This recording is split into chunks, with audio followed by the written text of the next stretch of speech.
Le plus grand combat de l'ennemi, la plus grande réussite de Satan, c'est d'arriver à tuer quelqu'un. Le plus grand combat dans la vie d'un homme, c'est qu'on arrive à le tuer. Bloquer ton mariage n'est pas le plus grand combat. Attaquer ta santé n'est pas le plus grand combat. Le plus grand combat du diable, c'est d'arriver à tuer. Pourquoi il y a beaucoup d'attaques de mort? Je vais vous en donner plusieurs raisons. La première raison pour laquelle le voleur cherche toujours à tuer les gens, c'est pour les empêcher à réaliser leur destinée. Pourquoi beaucoup de personnes sont combattues par l'esprit de mort? C'est pour les empêcher de réaliser leur destinée. Voilà pourquoi toutes les personnes qui ont des grandes destinées sont combattues par l'esprit de mort. Je répète, toutes. Quand vous voyez quelqu'un qui a un grand ministère, appelé être un grand politicien, quelqu'un qui a un avenir de devenir un grand médecin, quelqu'un qui a l'avenir pour devenir un grand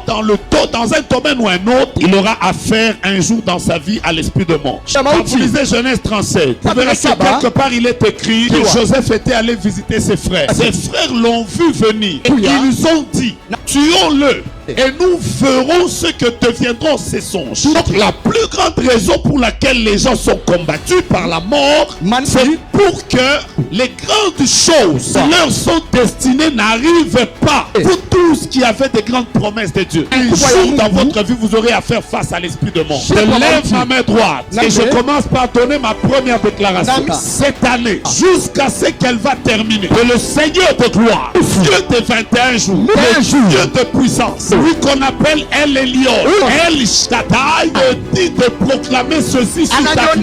Aucune grande chose qui est combattue dans ta vie par l'esprit de mort, alors que toi tu entres dans le tombeau. Toute forme de mort qui viendra contre toi, que ça vienne par accident de moto, par accident de véhicule et de bus, ça vienne par poison ou par maladie, par mort ou par sorcellerie, par jalousie ou par haine, je lève ma main et je proclame dans la présence de Dieu. Pendant que je dis mort, toi tu dis sors. Sors, esprit de mort, sors, puissance de séjour de mort, sors, ange de la mort, sors de ma famille, sors de ma maison, sors de la vie de mon mari, sors de la vie de mes enfants, sors de la vie de mes parents, sors de la vie de mes frères et sœurs, sors de mes travailleurs, sors de mes collaborateurs, sors de mes entreprises.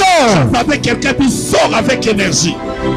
Je suis en train de proclamer, même quand tu prendras Moulika, tu prendras les avions, que tu peux crier avec moi, sors de ma grossesse, sors de mes bébés, sors de mes enfants, des gens qui sont au Congo, de ceux qui sont à l'étranger, de ceux qui sont au ministère, de ma famille, de mon père, de ma mère, de mes frères, de mes soeurs, de mes tantes, de mes oncles. Je t'entends pas, je t'entends pas, je t'entends pas, je t'entends pas. Que ça vient du travail, que ça vient de ta santé, que ça vient du ministère, que ça vient du quartier, que ça vient de l'avenir, que ça vient de partout. J'entends quelqu'un dire, pour la dernière fois, mets-toi s'il te plaît.